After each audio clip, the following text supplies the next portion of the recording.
So I know people usually do top 10 lists when it comes to this sort of thing, but I only watched 5 shows that aired in 2018. So here we are. Seasonal anime isn't really my thing, so I usually spend my time watching or rewatching older shows. For example, I watched K-On! And Just Because this year and really liked them. But they didn't air in 2018, so sadly they don't count. So let's get going with my top 5 anime of 2018. Starting off my list is Watokoi, Love is Hard for an Otaku. I'm not entirely sure if I said that name right. It's not exactly an easily pronounced show name for someone like me. Watokoi was a sweet little show about two couples who all work in the same office, and they are all otaku. One is into games, one into anime, one into manga, and one into cosplay. I enjoyed the show a lot and thought it was really funny, but it didn't really go anywhere and nothing really major happens past the first episode. But it is a good lighthearted rom-com to pass the time. My number 4 pick would have to be Seven Deadly Sins Season 2. That's right, I'm doing second seasons in this because, well, I don't watch many seasonal anime, so I had to count what I watched, right? Seven Deadly Sins is a show about a group of knights who are blamed for the murder of a very important man. The show sports big battles and overpowered characters at every turn and is very fun to watch. The second season raised the stakes by having even stronger villains and bigger battles. Other than an issue I have with some of the writing methods used to separate our heroes to try and make their struggles even more struggling, I did highly enjoy the season a lot and recommend both seasons of the show.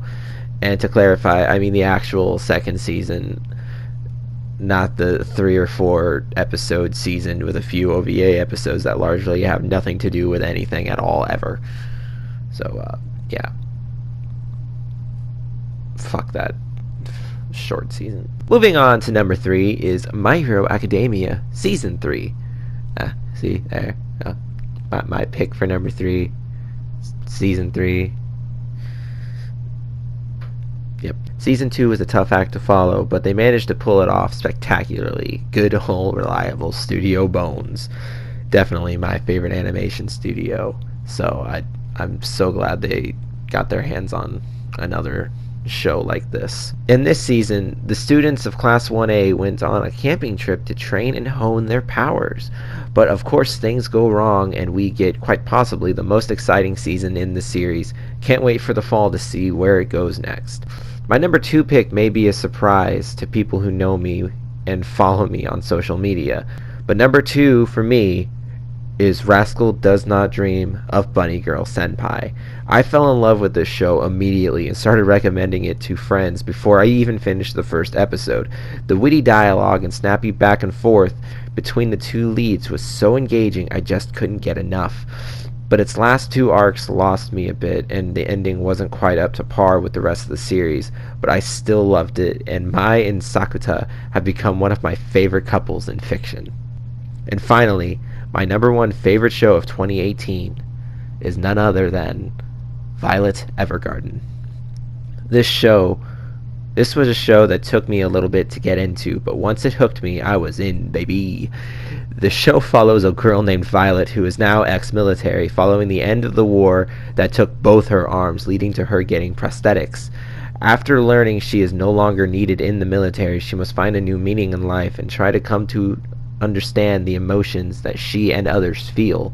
Her time in the military resulted in her emotions being suppressed and a severe lack of understanding of what others felt.